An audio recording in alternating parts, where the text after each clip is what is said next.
Life, culture, and current events from a biblical perspective. 2020 on Vision. Well, as we draw to the close of another very significant week, all of the discussion that's gone on when it comes to the idea of a plebiscite. And even before you get to the plebiscite, those who want the plebiscite and those who are doing all they can to dash the hopes of giving Australians a say when it comes to the issue of homosexual marriage. Well, it's been significant because both sides of what will be a yes and no campaign have been gathering together their forces, strategizing as to how they'll approach trying to win a plebiscite. And there, of course, have been people meeting on the yes side, but there's been people meeting on the no side too, but not without incident. There's been a number of ugly things that have been happening. One of those that happened early in the week, Bill Muhlenberg from Culture Watch was a part of. Bill, welcome back to 2020. Great to be back. Bill, the meeting that you were a part of early this week, well, there was one that was cancelled because of some violence threatened from a homosexual activist. How did you feel about that meeting? Well, the meeting itself, when it finally went ahead, was very good indeed, up in Sydney. However, as you say, it almost didn't happen thanks to what I've been calling the Tolerance Brigade. This is that group, the activists who speak constantly about how we must be tolerant and accepting and interdiversity and not judging other people, blah, blah. So sadly, they seem to be often the most intolerant and the most unaccepting of diversity. Any other view than their own doesn't get a good run. So yes, there was a planned meeting for Sydney for marriage leaders, and the hotel where it was supposed to be at was, as you say, got so many ugly and nasty threats by the homosexual activists demanding that they pull the meeting or trouble would happen, and even some going as far as saying you better watch out for your children. Pretty nasty stuff. So, yes, that venue had to be dropped, and then at the last minute we had to rush around, try to find a new venue, but it did finally present itself, and the meeting was held, very successful. But I think it just highlights once again who we're up against. If you hear vague, cliches about, love is all that matters and equality, it sounds kind of nice, but when you really know what the agenda is, a hostile minority group who really does want to shut down and shout down anyone who dares disagree. I think, well, if anything, that might help wake up a few more Australians as to what the real battle, in fact, is here. In fact, the significance of the topic under discussion, the whole issue of marriage, of the plebiscite, of same-sex marriage, those sorts of things that happened with your meeting this week ought to be a alarm bell ringing in every town, every community, every city around Australia. And I suspect there'll be an awful lot of Christian believers who will be wanting to get some of those secret meetings going so they can plan a strategy in their own neighbourhood. Let me just touch on a number of other things that are coming and that are significant this week, Bill. Some new research that's been released. University law professor Prof Parkinson. I know you've been writing about that this week. What's so significant about the document he's released? Yes, well, he's a well-respected academic in Sydney, and as a law professor would have expertise in these kind of areas, and his new research paper onto this issue, the so-called Safe Schools program, is very important indeed. It's short, only about 32 pages, but it does have 92 footnotes, and I've just written a summary of it on my website, and a very good case against the Safe Schools program. As we all know by now, this program really has nothing whatsoever to do with bullying, and it has everything to do with pushing a very radical sexual agenda, the idea that gender is fluid and people can choose to be whatever gender they prefer, given the mood at the moment. This is scary stuff, especially when you're foisting this upon young, vulnerable children. It's very dangerous indeed, and most parents would be shocked if they knew what was really in the Safe Schools program. So well done to Patrick Parkinson for offering us a good, level-headed look at what this program is all about, its many shortcomings, the kind of lies and, mistruths and half-truths that the program is based on. So this is something we really need to get out there far and wide.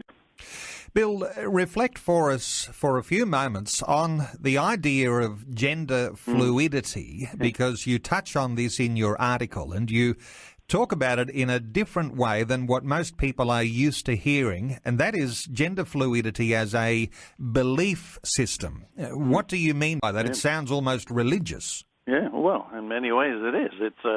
It's not based on science. It's certainly not based on biology or reality. It's based on ideology. It's a kind of a secular religion. The idea that gender has no biological basis whatsoever. It's simply in your head, whatever you want to be. You can wake up today, be a male.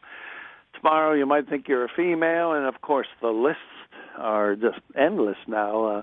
A while back, I think I documented over 100 different sexual genders and identities and attractions. I mean, they make this stuff up as they go along. So it really is kind of a scary religious ideology where you're just making things up totally in the face of good, solid science and biology. And it has become a new religion for these activists, and they're trying to force everybody to embrace this new religion. Otherwise, you're treated as a heretic and treated accordingly. Another point that Patrick Parkinson raises is the likely conflict that is going to happen in our schools. The conflict between principals and teachers and the school and parents, ethnic communities. What are your thoughts on the sorts of controversies that having this program existing in some schools continuing today is actually headed for? Well, absolutely right. In fact, it's already happening. We've had conflicts within schools. I've had concerned parents getting in touch with me saying they've contacted their principal or their teachers and they're having real battles, even finding out what their kids are being exposed to, because often the schools are not telling the parents what's going on. In fact, sometimes they're making it clear to the children they shouldn't tell their own parents what they're getting in these wretched programs. So the battles are already happening. In fact, I know of many parents who've already pulled their kids out of these schools that have this program. So it's a real fight, and it's a fight for parental freedom, for parental authority, responsibility. The truth is, parents should have a right to know what their children are being taught, and they should have a right to, insist that things that are clearly inappropriate or, in fact, harmful for their children should not be force-fed and rammed down their throats. So there is a real war going on in this program. Unless it's nipped in the bud, it's just going to keep getting worse and worse. Bill, there's also suggestion and reports that some people who you might call elites are singing the praises of the program, but they're not sending their kids to those schools that are running this Safe Schools program. Absolutely.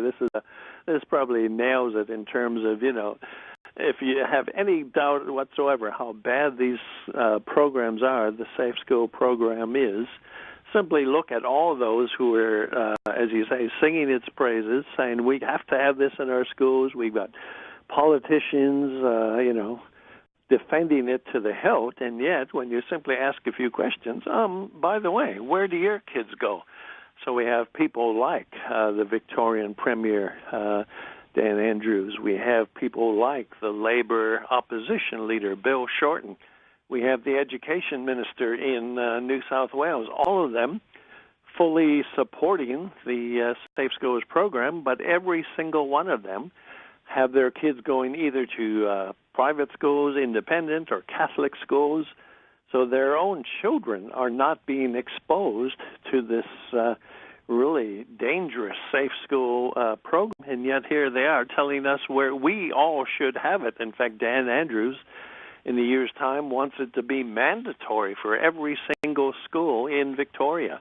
So here he is forcing every parent to be part of this wretched stuff. and yet he quite happily has got his own children safely out of the grasp of this Safe Schools program. So that's quite telling, I think. Bill, where can ordinary people with ordinary Googling skills have a look at what Professor Patrick Parkinson has written? Is there a link on your site? Well, there is, absolutely. My recent article on Safe Schools Debunked, I have at the bottom the actual link, so you don't even have to buy anything or go far and wide to some library. There it is. You click on the link and you can see the full 32-page paper by Parkinson. I encourage you all to have a read of it and share it far and wide. This is the kind of vital information we have to get out there. Again, the Age or the ABC or so many other of our mainstream media outlets, they are not telling us what's going on with the Safe Schools program. There's a real cover-up going on, in fact. So this is actually my 22nd article on the Safe Schools, and the latest one does indeed have all the links you need so you can get this information and share it with family and friends. Well, the same-sex marriage concept comes with, as some say, a package of evils alongside it. And this is one of those things in the package.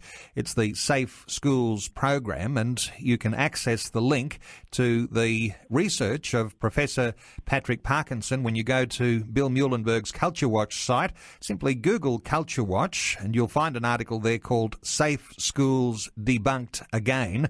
Bill Muhlenberg, always good getting your insights. Thanks so much for being with us again today on 2020. Always a pleasure.